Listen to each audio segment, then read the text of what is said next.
Olá, pessoal! Como é que vocês estão? Eu sou a professora Ana Paula Lira e hoje nós vamos trabalhar os termos acessórios da oração.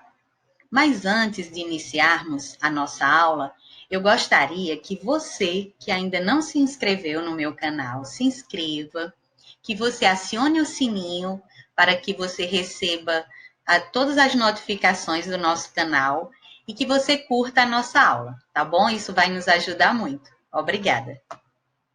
Bom, pessoal, então, como eu já falei para vocês, nós vamos trabalhar hoje os termos acessórios da oração, certo? Embora não sejam fundamentais para a estrutura sintática de uma oração, eles colaboram com a construção de sentido de um enunciado. Como assim, Ana Paula? Eles não são fundamentais para a estrutura sintática. Veja o nome acessórios, termos acessórios da oração. Significa dizer que esses termos, eles vêm para contribuir com o sentido da frase, eles vêm para colaborar com a construção da frase, mas eles não são tão importantes como os termos integrantes, como o objeto direto, o objeto indireto, o complemento nominal. Não, eles vêm para assessorar a frase, para contribuir, certo?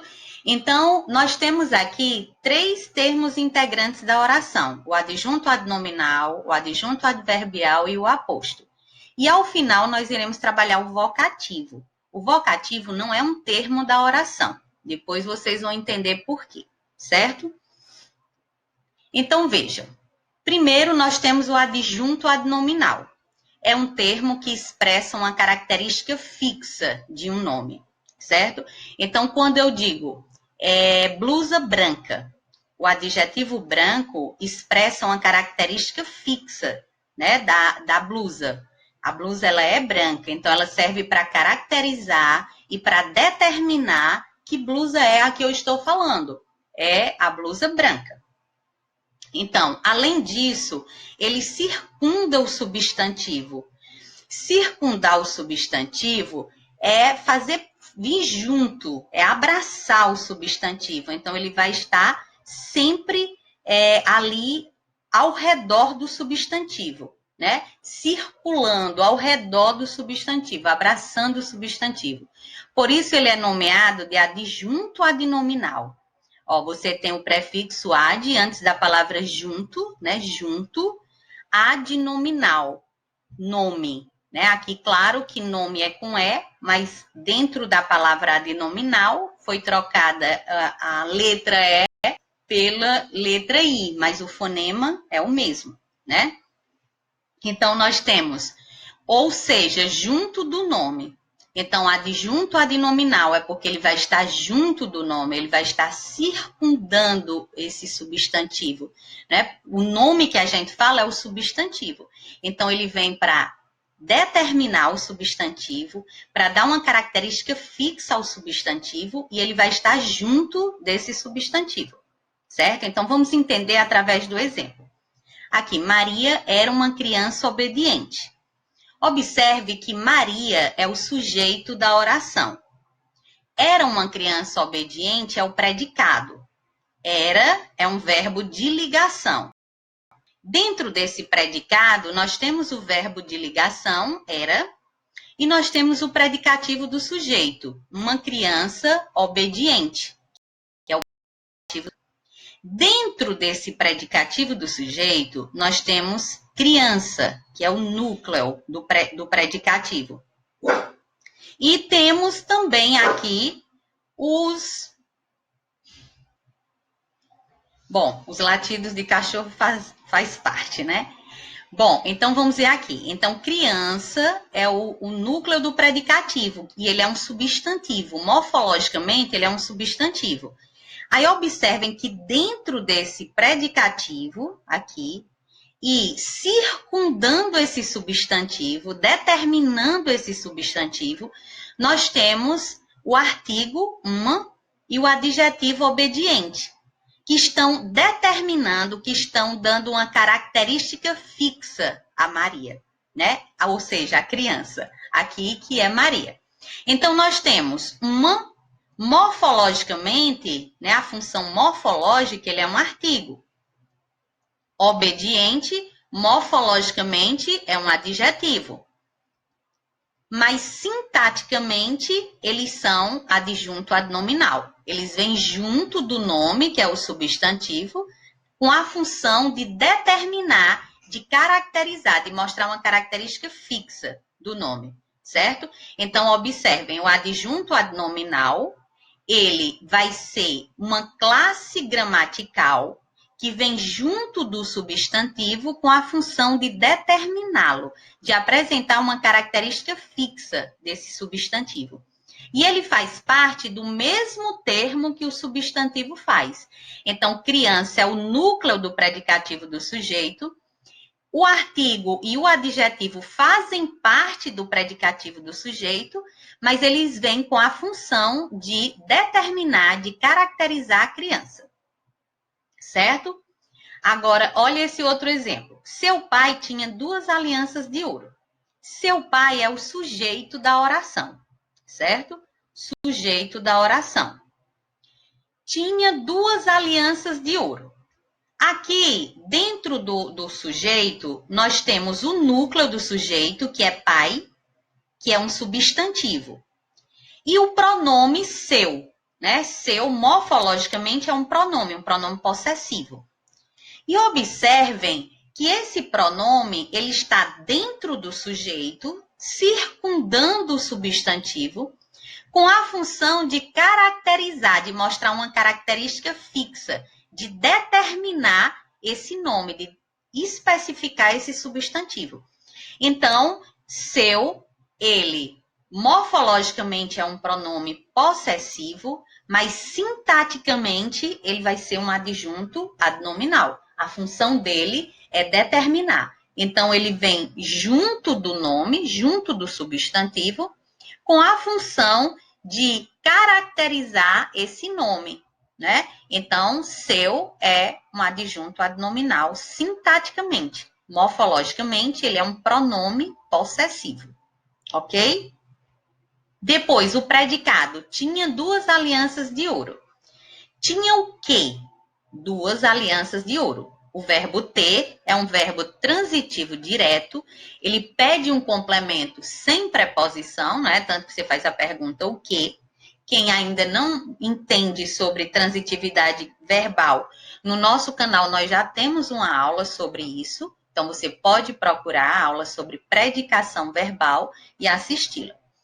Aí, 2 alianças de ouro. 2 alianças de ouro vai ser o complemento do verbo ter. Então, é o objeto direto, certo? Tinha o quê? 2 alianças de ouro. O núcleo desse objeto é alianças, que é um substantivo, morfologicamente, um substantivo. E dentro desse objeto direto, nós temos o numeral 2, né? 2 morfologicamente é um numeral, e temos de ouro, que é uma locução, deixa eu me tirar aqui, viu? De ouro, que morfologicamente é uma locução adjetiva. Locução adjetiva é uma preposição e um substantivo que juntos têm valor de um adjetivo, certo? Então, 2 alianças de ouro, 2 alianças áureas, né? Então, tem valor de um adjetivo. Observem que esse numeral e essa locução adjetiva, elas estão aqui para especificar, para determinar o substantivo alianças. Então, elas vêm junto do nome, junto do substantivo, com a função de apresentar uma característica fixa desse nome, com a função de especificar, de determiná-lo. Então, 2 e de ouro, sintaticamente, vão ser adjunto adnominal. Então, vocês vejam que todas as classes gramaticais que podem determinar, que podem especificar, que podem acompanhar o substantivo, se elas estiverem dentro do mesmo termo que esse substantivo está, elas vão ter a função sintática de adjunto adnominal. ok? Agora, depois do adjunto adnominal, nós temos outro termo acessório, que é o adjunto adverbial. Esse aqui, ele vem junto do verbo, do advérbio, né, de outro advérbio ou de um adjetivo. Ele vem, aqui no caso, o adjunto adverbial, ele indica uma circunstância e é associado ao verbo, ao adjetivo ou ao advérbio, certo? É a função sintática do advérbio e da locução adverbial. Todo advérbio e toda locução adverbial, sintaticamente, vão ser adjuntos adverbiais.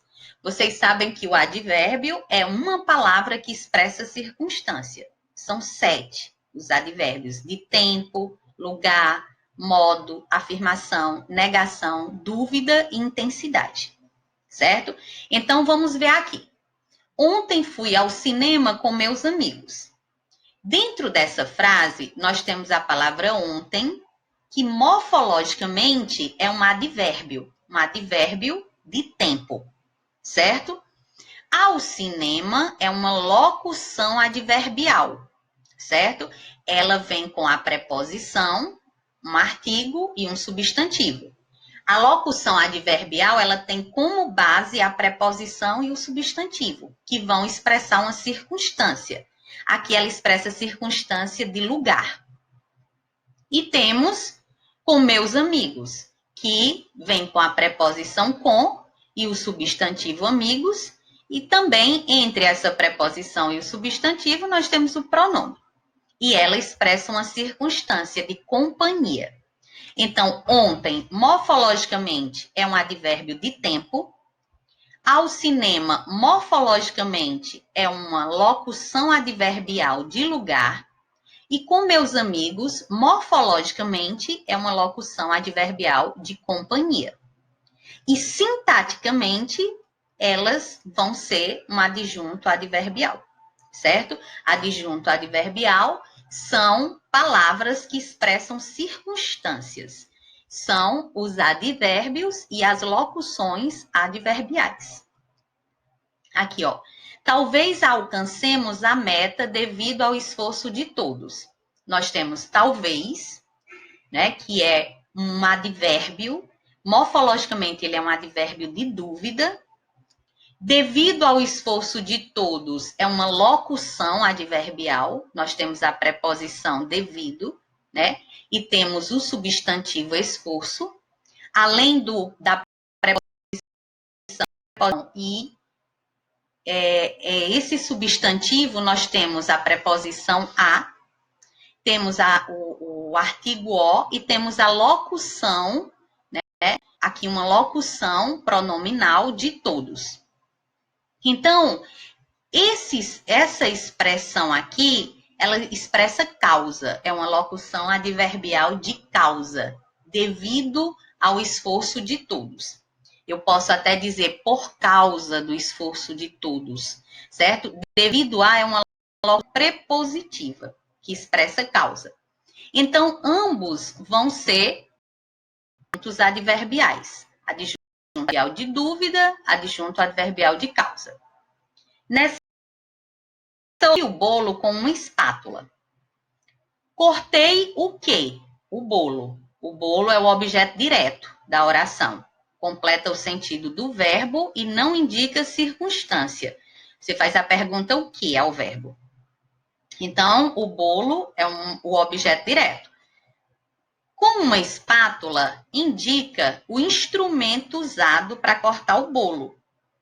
Se indica o instrumento, então ele vai ser uma locução adverbial de instrumento, morfologicamente. E sintaticamente, ele vai ser um adjunto adverbial de instrumento, certo?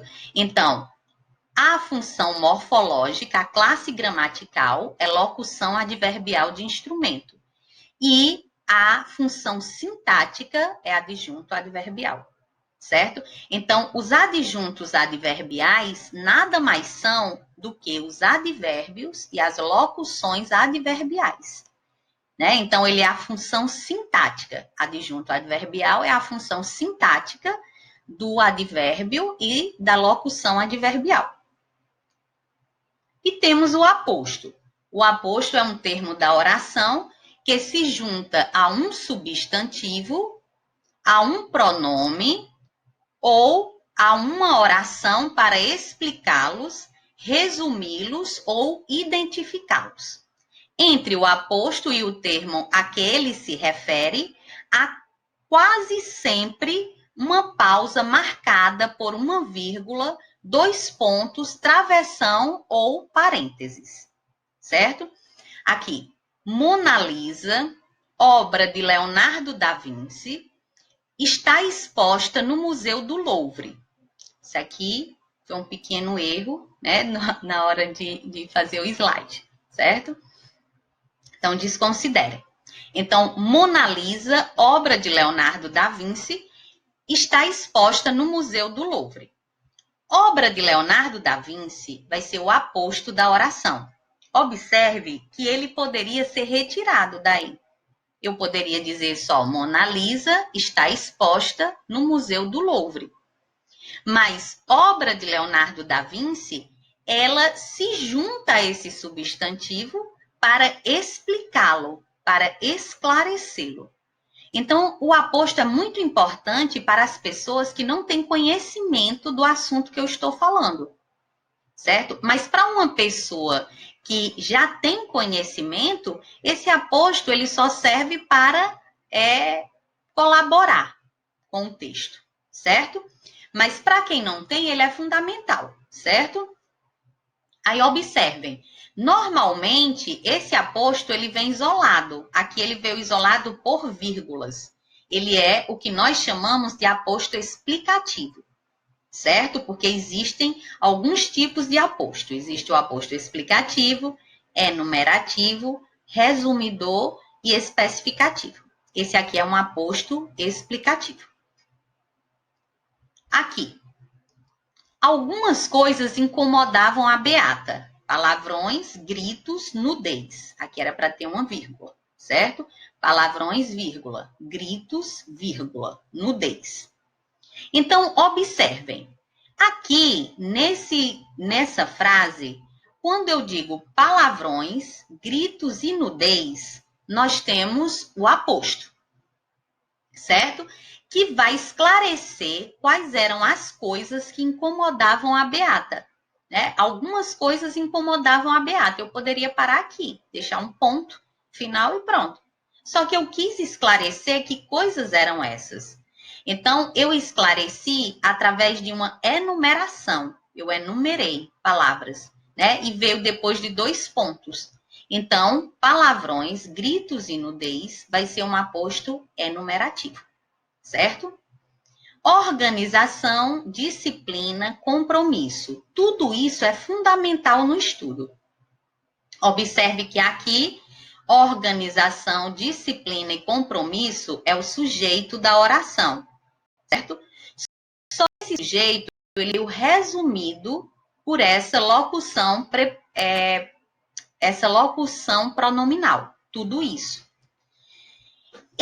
Essa locução pronominal, ela veio para resumir o que foi dito antes. Ela é o contrário do aposto enumerativo.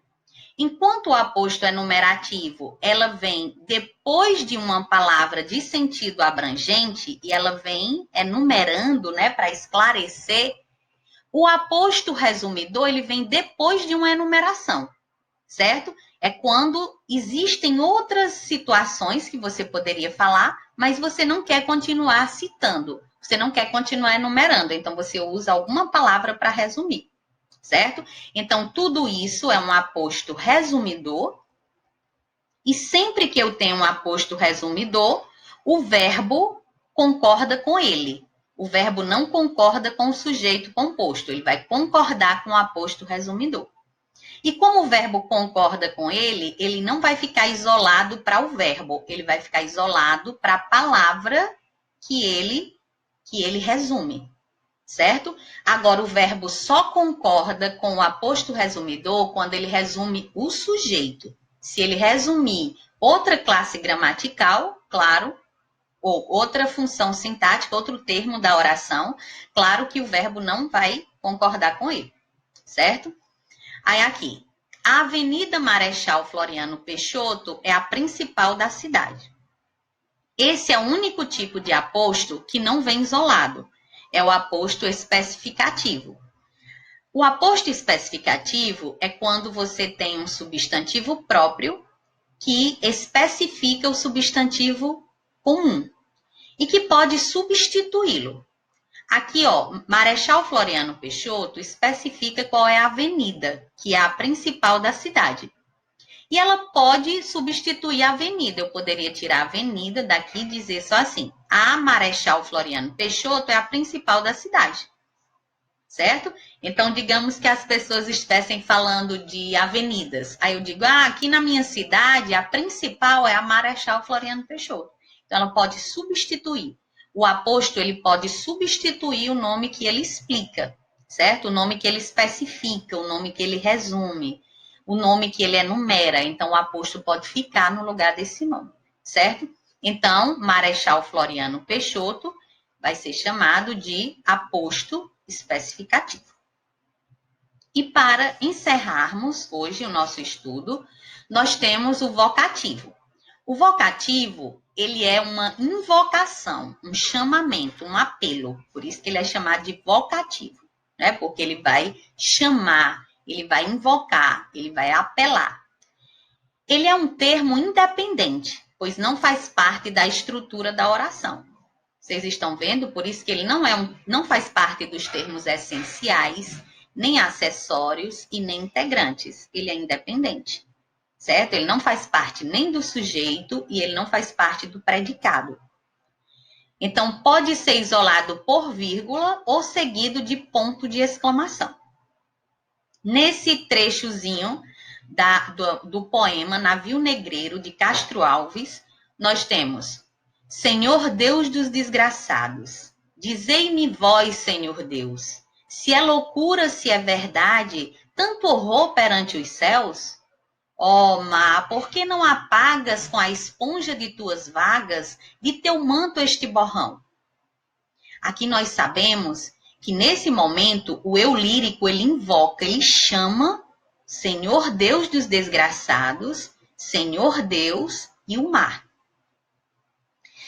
É importante também salientar a vocês que o vocativo, ele pode ser um ser animado e ele pode ser um ser personificado, né? Aqui o mar, ele foi personificado. Quando eu falo com o mar, quando eu converso com o mar, então eu dou ao mar características de seres humanos, né? Como se o mar, ele pudesse me ouvir, me entender. Então, eu personifico o mar. Foi o que o eu lírico fez aqui. Ele personificou o mar, certo? Observem que Senhor Deus dos desgraçados está seguido de um ponto de exclamação, né? Mostrando a forma enfática com que o eu lírico invocou, né, Deus. Como ele estava cheio de sentimentos, de emoções. Não esqueçamos que se trata de um texto do romantismo. Mesmo sendo da terceira geração do romantismo, ainda existe o exagero, né, na forma de falar, na forma de se pronunciar. E os pontos de exclamações, as reticências, de interrogações, eles vão ser muito fortes, certo? Vão continuar sendo muito fortes. Então, aqui nós temos o vocativo. Aqui também Senhor Deus é o vocativo, ele está isolado. E observem, não confundam sujeito com vocativo, porque o sujeito não pode ser isolado, certo? Então, Senhor Deus não pode ser o sujeito, porque ele está isolado. Aqui, ó, Senhor Deus e Senhor Deus dos desgraçados é o vocativo. Aqui, ó mar é o vocativo. Já nessa oração, dizei-me vós, Senhor Deus. Vós é o sujeito simples, certo? Ele aparece aqui, dizei-me vós, né? Vós é o sujeito. E Senhor Deus é o vocativo. Mas, Ana Paula, não é o mesmo ser? É o mesmo ser, mas tem funções sintáticas diferentes dentro do contexto. Observe que o sujeito não é isolado, certo? Já aqui, ó mar, por que não apagas com a esponja de tuas vagas de teu manto este borrão? Ó mar é o vocativo, é o ser que ele chama, né? Que ele invoca, está isolado por uma vírgula. E o sujeito dessa oração, por que não apagas com esponja de tuas vagas de teu manto este borrão? O sujeito dessa oração, ele é oculto, tu, porque tu não apagas, certo? Então, por hoje, nós encerramos o nosso conteúdo. Eu espero que vocês tenham gostado. Se vocês gostaram, curtam, certo? A página, se inscrevam no nosso canal e acionem o sininho, certo?